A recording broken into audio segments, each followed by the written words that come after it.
and welcome to the Law of Positivism podcast. I'm your host, Shireen, and I'm the creator of Law of Positivism.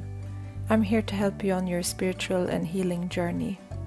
I am a certified yoga and meditation teacher, a student of Chinese medicine, a doula, a Reiki practitioner, and a passionate, highly sensitive person. I want to use my knowledge to channel information and messages for you to grow on all levels.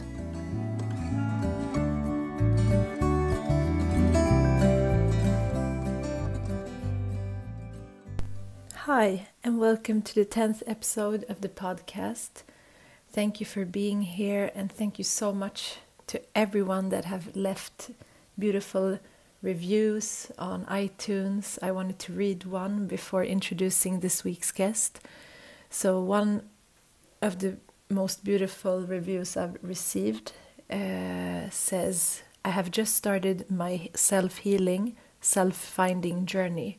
I love this podcast and how she makes the information easy to understand and to connect to. Thank you for everything you do. Thank you so much for your words. I'm super grateful, and I'm really grateful for all of you. And if you do like the podcast and the episodes, please leave a review. I always draw oracle cards for those who leave reviews. And this week's episode is so beautiful. I have the High Priestess Ishtara Rose with me. She's a High Priestess of the Magdalene and of the Rose lineage. And we have a beautiful conversation regarding Mary Magdalene and the energy that surrounds her. And Ishtara is also a Kundalini Yoga teacher, and she has a beautiful Magdalene Rose Priestess training that she talks about, and she just covers everything around Mary Magdalene, the goddess. We talk about ley lines and different goddesses and healing. So I think this podcast was so beautiful, and I hope that it helps you on your spiritual journey. So just enjoy.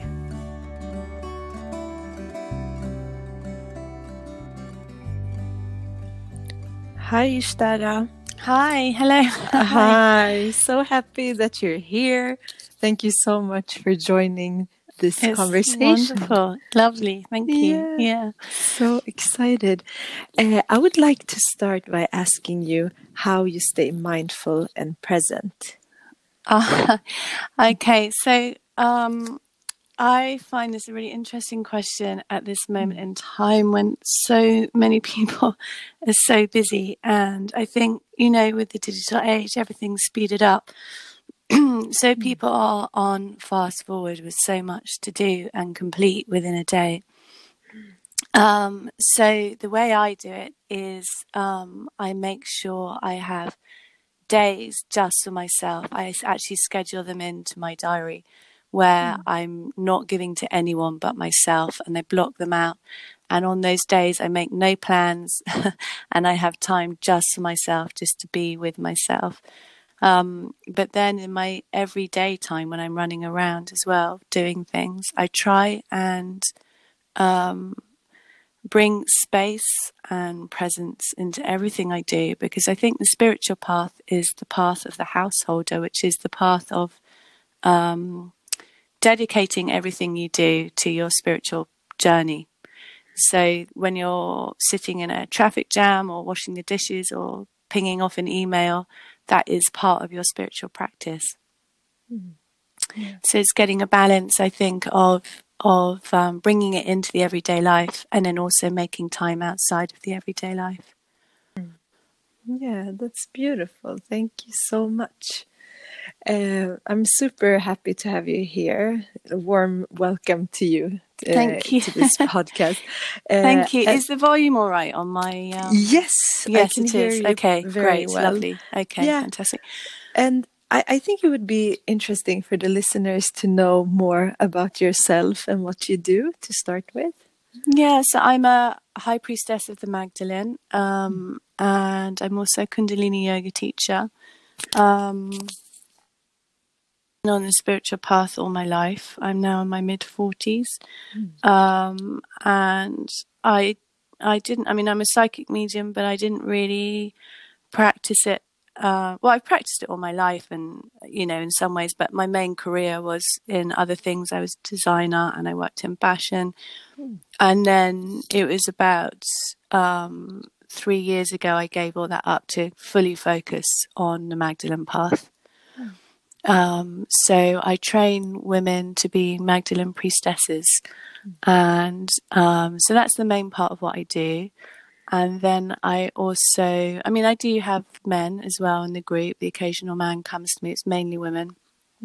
And then I also, I just dedicated myself to be a channel for Mary Magdalene, and that comes in many different forms. You know, she wants me to do different things. So I've written books, I make audios, I do, my unique thing really is light transmissions, where I bring the energy through audios, and speaking certain sounds to transmit, energy waves through, it works a bit like Reiki through my voice, which act as healing codes for people who listen. So I love doing those. So I do a range of different things. Yeah. That's beautiful. Thank you. And I'm actually curious how you got into this path. Like what led you to this? Yeah. So, I was always on, I mean, as a child, I was super sensitive. I'm an empath, and I used to have dreams and visions, and then so I was always sort of led to the arts and working with dreams and so on. And then in my 20s, I sort of developed that more, and so I did a lot of practice with shamanism, and I had a messy time in my late teens where it was the early 90s rave culture, so I was a part of that. But that was quite informative as well. So so I built up this artistic career in fashion and design whilst working alongside my private practice. I joined mystery schools and I had Reiki initiations, and so, but I was doing it all privately, for myself, really, for my own journey. And then I think my first big rose awakening came when I gave birth to my first child, which was 12 years ago, 13 years ago actually. And I mean, I was on a spiritual path, so I aimed to have a spiritual birth. And then in that birth, I was living in a very remote place on the Mary Line. And I'd been working a lot with roses and eggs, and I'd worked for Gifford Circus for a few years. So I was practicing mime and magic and working with colours of whites and reds and working with illusion and eggs and roses. So these themes were all happening anyway. And then in the birth, I just had such a beautiful trance experience, and which I'd sort of created to happen. It wasn't a magic thing. I'd worked hard at meditating daily, you know, to create that space. And my birth partner, the father of my children, was amazing in the birth space as well, just protecting my space. So, and then, so I think that was my first big rose awakening. And then I went on and had another baby, and that sort of where I went deeper with it and wrote a book. And then after that, that sort of led me down the Mary path. And I spent a lot of time in Italy and France and in all these sacred places associated with the Mary line and the rose. And then I read a book.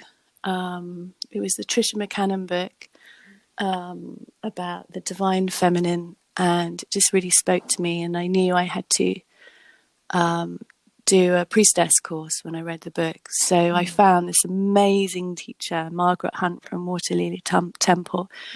And she's just incredible because she's very quiet and very genuine and very deep and solid. and she really takes you on a very deep inner journey with yourself. It's very empowering. So during that process, I had so much come in, visions, dreams, messages from Mary Magdalene. And so and that was the moment nothing was ever the same. You know, I launched Way of the Rose, and before I knew it, it had just taken off. People were contacting me, and it just had its own momentum. And I feel like I'm just a channel, really. It's not really mine. I'm just a vessel, and it's just flowing through me. And the people who come to me are just connecting to themselves and to Mary Magdalene through me. But I'm almost like, it's like I have no control over it. It's just happening. It's really beautiful. Yeah. That's amazing. Yeah. And I feel we've been in touch for a while now, and I've been feeling the same way as you did when you started getting into that path. So I can recognize a lot of the things, and it just comes to you. Like if you open up, your guides will lead you to the right path that you're supposed to be on. And some things really, sometimes it takes time to find, which there's a lot of things out there that you can try and get into. But then when you find that clear path, it's like a knowing that that's the right path to take. Exactly. Yeah, you just know, and lots of synchronicities will happen, and you just know you're on the right tracks. Exactly. And the synchronicities are more easy to discover and to see when you are mindful. So first of all, I think it takes really deep inner practice. Like the first thing we do is to practice within ourselves and to know ourselves, and to also peel the old layers of ourselves that we thought that we are, and go down to that underworld first. I think that's absolutely, most of us have done that. And then I think the way that you also describe it, it's like it starts with the consciousness of the divine feminine and the goddess. Like that, when that consciousness opens up, then something huge happens, and it takes a lot of self-healing and healing now in the now, but also healing past lives and understanding what brought us here and what wounds we're trying to heal, and what we need to work with, and just remembering and claiming that force and power within us that has been maybe suppressed or forgotten in the shape of the divine feminine energy. Yeah, that's so true, so true. So it always starts with going within.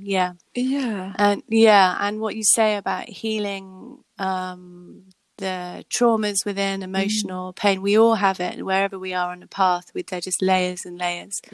And so the Magdalene path, any path really, is spiritual path, is about delving into that, because you have to go through that absolutely to get to the liberation of it. So it's a constant clearing. We're constantly clearing and dealing with our own wounds and ourselves. And it's, I think the misconception is that when we find some type of like an awakening, that's it, and then we live like in bliss the rest of our lives. But that's not how life is created. Exactly. We're so cyclical, and we need to go through the ups and downs all the time, and the circle of this, like wounding, healing, like recovering, and then the deeper you go, also you find more things that you need to work with, and new challenges. But it's so beautiful when you have when you start getting that connection and trust into, and also the knowing that you are guided, and that everything is there for a reason. That's so true. Absolutely. And they can really reassure us. I think like I've mentioned before, it's so beautiful when we do get in touch with guides, and also with these, for example, Mary Magdalene, which when she starts showing up, it's like everywhere, and it's the messages are so beautiful. You start feeling that that deeper sense of something like your purpose. Maybe you've known that there is a deep purpose, that you're going to do something that is beneficial for the earth, for other human beings, for yourself, for everything. And that, I think, a common sense is also that you want to devote yourself to something higher than yourself. Absolutely. Yeah, definitely. And I think when you have an awakening, you're not going into the false spirituality that we were conditioned, programmed into in the sort of 80s and 90s. We were given this false sense of, once you're spiritual, everything's all beautiful and lovely, and spiritual people are all happy, peace and love, and don't have any negative emotions. You know, that's such a dangerous myth, because, like you say, the path of spirituality, it's about truth, and it's about feeling and going within and going into the shadow, whilst at the same time uplifting with these beautiful guides. And so the other thing that comes with the awakening is, although we have to go into our own inner traumas and wounds that come with the ascension waves and with the full moons, it's all our own stuff, really. We can't project it without. It's all our own stuff coming up. But simultaneously, like you say, we have this beautiful new energy that comes in with an awakening, where Magdalena is everywhere, Isis, that whole energy of the rose is everywhere. And I think nothing is ever the same again. It's like any subject you look at has a whole new color to it. And it's incredibly beautiful. So and you have a sense of being guided, and my crown chakra feels very light and open, and I feel really connected to this beautiful light streaming through. So I've continued on the journey of going into sort of grumpy feelings and negative emotions and dealing with those, but simultaneously there's this beautiful light pouring through me that's really guiding and giving me a deeper purpose. And I think that is true for all of us who go through this what we call awakening. It's so true. And I think it's interesting to talk about different goddesses, but also Mary Magdalene, because I think a lot of people don't really know, maybe have heard of her, or like she's not mentioned that much if you compare it to other like Yeshua or Jesus, and just if you have been into it, like in a ceremony in the church, you never hear about her and her teachings. So I think that would be interesting if you want to share, because I assume that you have studied more about her life and who she was and what she did. So there are different beliefs on Mary Magdalene and who she was. So for myself, I mean, I've done research, and I've also come away from the research and found my own truth. And I think she comes to different people in different ways, and they're all right. That's my conclusion, because we're all different, so we all receive her in different ways. And so I feel she's just super important at the moment, because she epitomizes everything that most women are going through, which is this getting in touch with everything that is of the womb, the sacred womb, and remembering who we are. And the womb has been suppressed for thousands of years and disempowered, just like Mary Magdalene really was called a whore. And now we were realizing that that's not who she was. It's a completely false depiction of her within the Bible, and that the church gave us, that she was the equal to Jesus Christ, and equal in terms of his wife as well as his partner, in the light. So they worked together, and she was just as important as him. And they worked together, bringing in this energy to the world, bringing in healing to people. So Mary Magdalene was a high priestess of Egyptian lineage. And she was also part of the same tribe, and it's my understanding related to Jeshua Christ and related to Cleopatra. And so she has these roots that link her to a royal family, link them to a royal family that is connected to both Egypt and Persia. And there's a religion called Mandaism, where they've always been persecuted, and in fact the Iran-Iraq wars have led them to continue to be persecuted.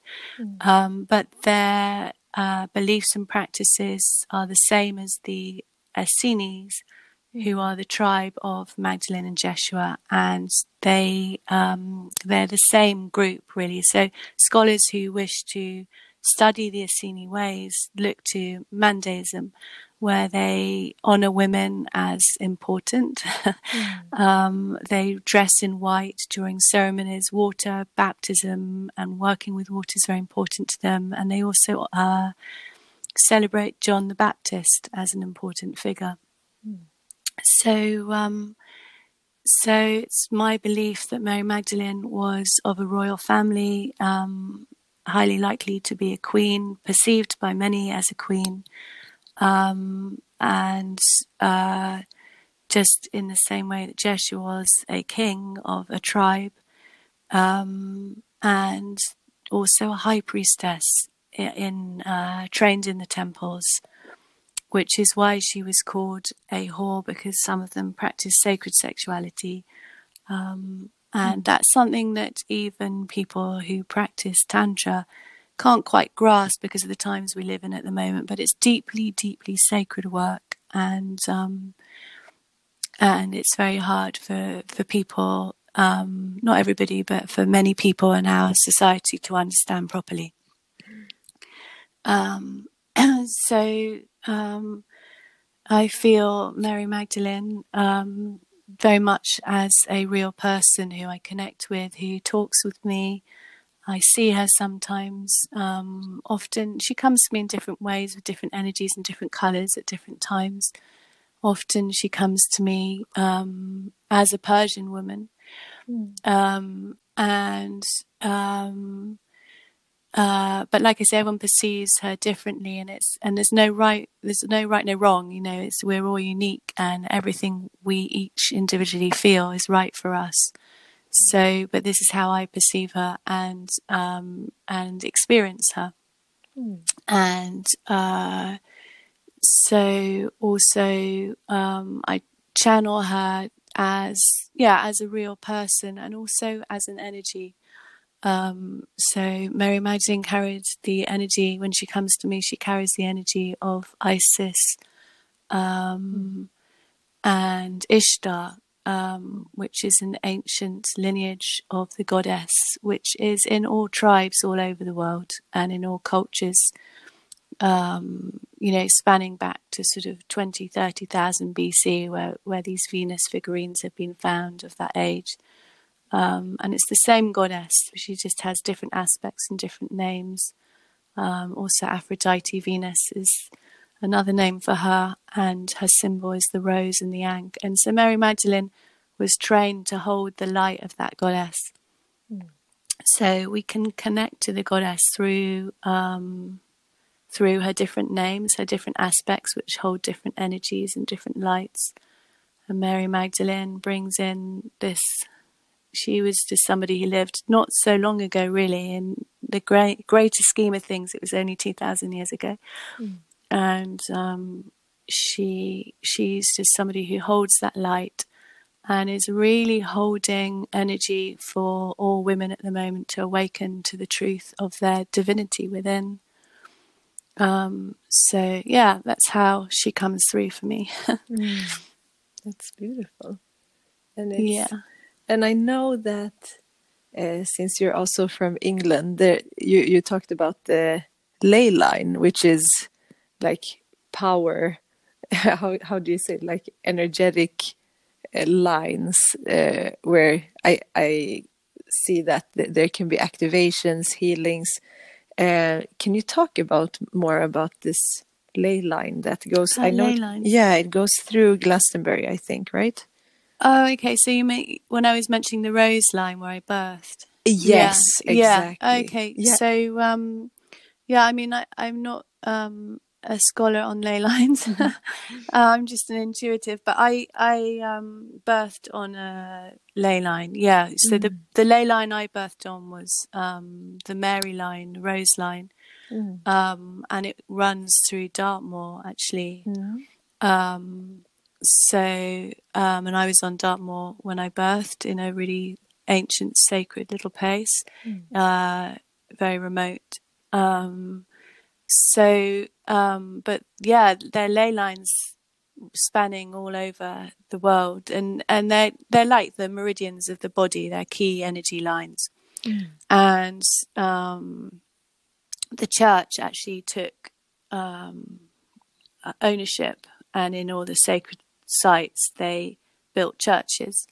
So the churches stand on ancient pagan sites, and usually on places where the energy of ley lines meet or are super powerful. So often you might get springs of water, or the energy is just super powerful there. There are many, many ley lines. In fact, I live at the moment on a ley line, which I realised is the Magdalene line going through England. Goes right through my garden by coincidence. Wow.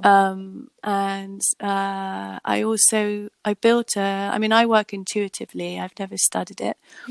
But I built a crystal circle in my garden where I do a lot of ceremonies. And for some reason, I aligned it to a line that goes through here, and this was intuitive. And then I looked it up and realized it was correct when I drew a line through it, but it connects to the line that goes through France. And there's a very important ley line that runs through Paris.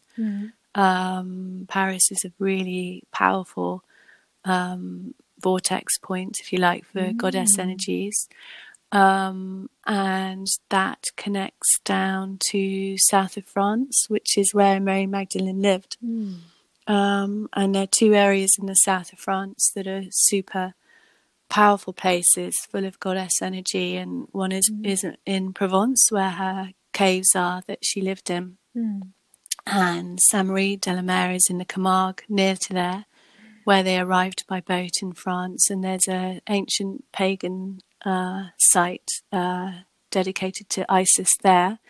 It's an old Artemis site, worship site in Saint-Marie-de-la-Mer, and they built the church on top of it.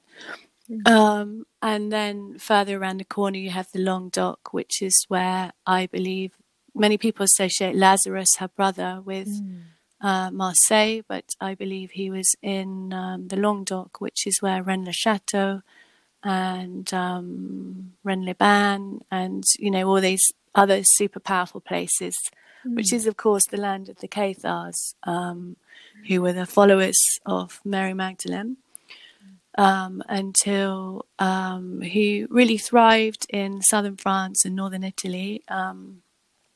And they followed the Magdalene ways, as did the Merovingian kings and queens, until Eleanor d'Aquitaine passed. And I sort of perceive her as a protector of the Magdalene ways. And after her death, the church then had a mass genocide of anybody who was affiliated either with the Magdalene or of womb power. So that meant the Cathars were brutally murdered and wiped out through mass genocide, as were many, many women. I think it's 300 to 500 years that the genocide of women continued, of women being burned alive, tortured, and so on.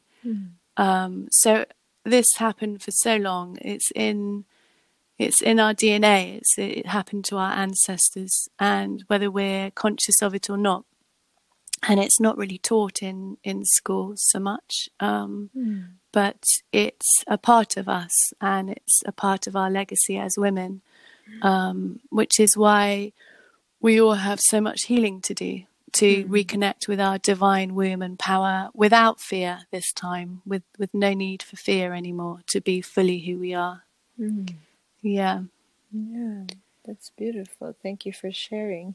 And it's, I think like the divine feminine is within everyone, and that we are here as womb bearers, that we have come. Lovely. Yeah. We have come here to heal that, and it, the wounding is reflected usually in the womb as well. So it's really important to be in touch with this space. I talk about it a lot in my yoga classes, and I think many of us are very disconnected to it, but the healing is so crucial. That's why this work is going on, because there is a need for change now. So we break that wounding that has been passed on for generations and lifetimes. And it's so interesting. I'm usually a person who I feel called to different places. And it's usually not until the time that I'm there that I understand, or maybe I've decided to go somewhere, and then afterwards I see a clear purpose with that particular place. Because that's how I felt with Glastonbury in England. I've been to London, because Stockholm is so close to London. I've been there a few times in my life, but I by synchronicity I ended up in the southern parts, southwest of England. And then I just discovered Glastonbury, which I felt was so powerful, such a powerful place to be. And also the rest of that area is beautiful. The whole of the southwest is powerful. Exactly. It's like you go there and there's just calmness and peacefulness in a very important way. And since you've been talking about this south of France, and that's actually been a lot on my mind just the past week, and I think the past few days I realized that the places I'm looking into are exactly where it's connected to Mary Magdalene again. So it's just like repeating itself. Lovely. That's wonderful. And now you talk about it, so it's like, I have to go there. So that whole area, and I think also it's nice to go to key places like Glastonbury or the caves where Mary Magdalene lived. They're key places that stand out, but then, like you say, it's the whole area. I found this beautiful place near Glastonbury, Dorset, which has a little spring on the edge of a road, and because they've built a road right through it, no one stops, but it's incredibly powerful. And these springs are everywhere. We can hunt them out, and some of them are just forgotten about, but so powerful. There's so many places, and we forget that these, like, nature is the ultimate healing places. Like, we maybe think about going to spas or like doing things like that to get relaxation, but when you go out to nature, it's like ultimate healing and connecting with a place, and just I think especially for sensitive people and intuitives, it's very strong. Like, you can feel like if you're in a certain place, the energy and vibration, and some places just don't feel good, and some places feel amazing, and you can't explain why you're drawn to that place, but that's and you have to listen to that. And we can know, and it's the same with people and events and all sorts of things, and it's one thing to feel that, but it's another thing to really acknowledge how we feel. And I think that's part of this path of the sacred womb, that women have always had this knowledge, but it's about really owning it now, really like dropping into feeling it and acting upon that, and taking it a step further so we fully embody that inner knowing. Yeah. So Yeah. true. Yeah.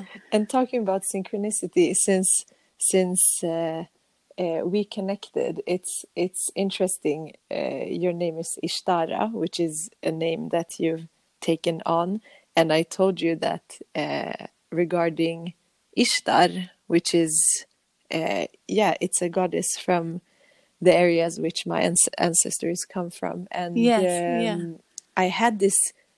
It was so crazy. It just really gave me a confirmation, or like a reassurance that these things are real, and that there's so much we can't explain with science. And I had this amazing experience with her while doing my teacher training in Thailand, and I saw this.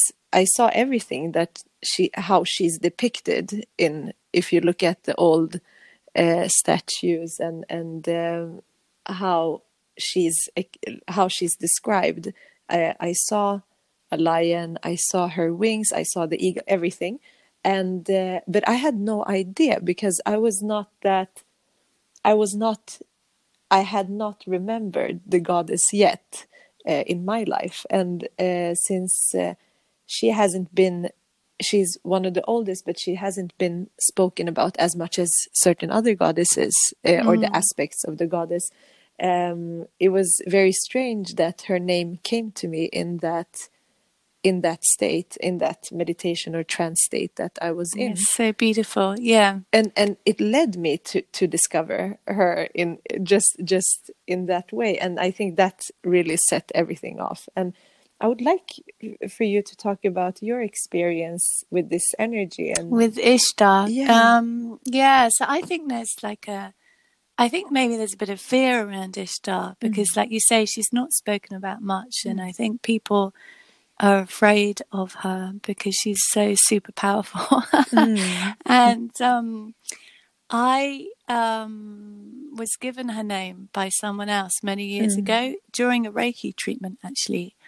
And so I wasn't sure, because it had come through somebody else. It hadn't come directly to me. I wasn't sure if it was right or not initially. And then in my yoga training, I was given a different name. But I was a bit disappointed by that, because I felt this connection. It started the connection with Ishtar. And, these things happen, like you just said, these things happen first, and then the understanding comes later. And like you, I just started sort of resonating with that energy, but didn't really understand much. And I still don't know that much about Ishtar, but what I understand for myself, through my own intuition, really, and my own inner wisdom. And this is without not talking about anything I've read online or anything academic at all. But my own feeling is that she's just so deeply ancient, and she's before Isis, and she's super powerful. And she's in the deep, darkest places, which is why I think people are afraid of her, because she's, although she's purest of light, she's also deep, deep, deep in that deep within place. If that makes sense. Yeah. And because she's so ancient and so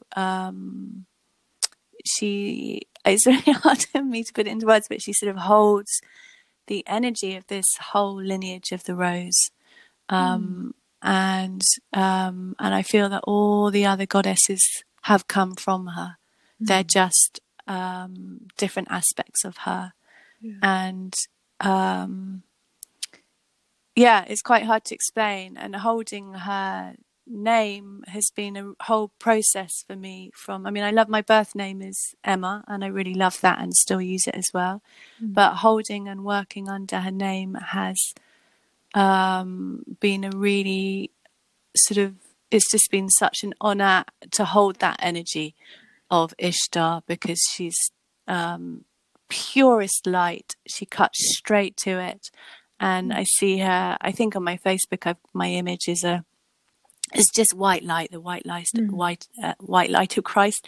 And that's how I see Ishtar. She just comes out of the depths of of like the inner recesses with this bright light. And I think we talked about this path of truth, and we have to go through the wounds.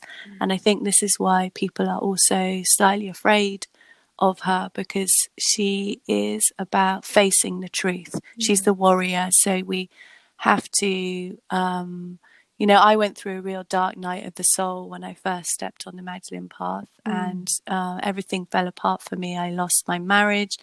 And with that, I sort of lost members of my family and friends. And, it was a massive transition for me. And it was a whole death. It was so much death. And we have to obviously go through the death to rebirth. And I think this fear of Ishtar is because she cuts away, like Magdalena holding the skull of death and the mirror of reflection. Ishtar cuts away anything that is no longer true. So we have to face ourselves. And sometimes when you step into that, people aren't always going to like you or your energy, because you hold that vessel of truth. And people aren't always ready for that. And so through holding Ishtar's energy and Magdalena's, it's like one holds that energy of being true.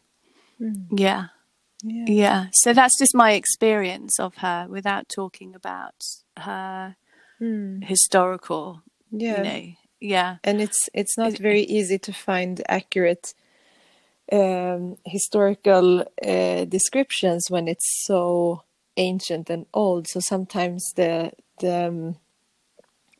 texts that we read are very current compared to the age and the ancientness. And a lot of goddess stuff, we have to remember, has been taken by the patriarchy or by other groups and inverted. So Masons have used it a lot, and so therefore that has also added to the fear of Ishtar, because some people affiliate her with negative, maybe Masonic or other groups. And in the same way, people are afraid of the number 13 or other beautiful, or the pentagram, beautiful goddess symbols, which have been turned into things of fear, symbols of fear for a lot of people, because they've been used negatively. But in the same way, these sacred sites have had churches built upon them. That's happened to all the symbols and the goddesses. So we have to strip things away, and that's why we have to come away from books and the internet and so on, and the research, and we have to drop into ourselves and find how we perceive it, and get away from all of that, all of the other judgments that are highly likely to be false. So true. And thank you so much. And how, as a high priestess, how do you work? Because now you've been working with this for 3 years, as you said, and what is your daily work, and what do you offer? So my daily work is training women to be priestesses. So I do that online, and so it's just such a beautiful process. And I make audios, and I share the audios with the people training, and then every single person has their own experience, so of the same goddess or journey, and will perceive her and the journey differently. And we work with different goddesses. Even though Mary is a Magdalene priestess training, we work with all the goddesses. And then each person will write to me their experiences or post their experiences in a private group, and then I drop into each person individually and feed back for them. So everybody ends up on their own unique path. So that's why it becomes your very personal path. So I'm just the guide, really. And, you know, one person will end up going into a path of the pearl and someone else will go on a completely different path somewhere else, you know. So it's all unique. And at the end of the year, you would have accessed different past lives or memories or visions or goddesses, and everyone will be in a very different place. But it brings together a lot of healing. And interestingly, the moment you intentionally step onto a path like that, everything in your outer life starts to reflect it. So, and it might be good or bad. You know, your marriage might fall apart, which is what happened to me. Or, you know, everything in your life that happens will reflect your inner process. It all becomes one sacred path that you're following for a year. So it's a very powerful process. And then the High Priestess path takes you deeper.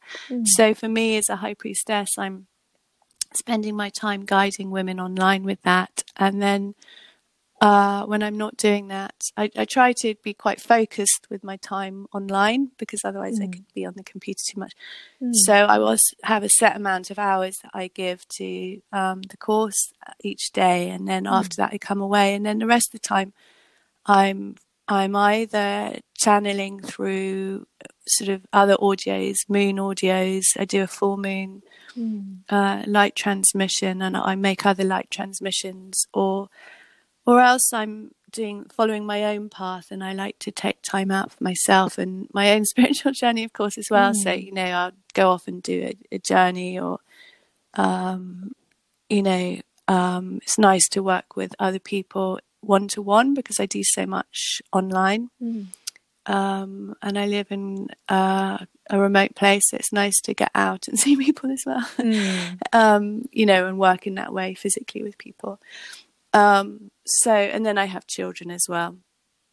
So that keeps me really, really grounded. I have to do the school pickups and so on. So that's really fantastic, because I think I always say sanity is a foot in both worlds. And so it means I can, you know, it keeps me earthed and in the material world. So it's just a wonderful process, and I feel really honored to be doing this work. And I know that also in the training you follow the 8 different Sabbaths over the year. So you follow that wheel of the year, which is and the training will start next year for people who are interested. So the training 2020, I think it's going to start in July now, which is time. So it was meant to be spring, but I think it's going to be July. So it's time that we finish on summer solstice 21, which is a really special. And then I've now started offering retreats as well in Provence. So I'm doing my first one this spring.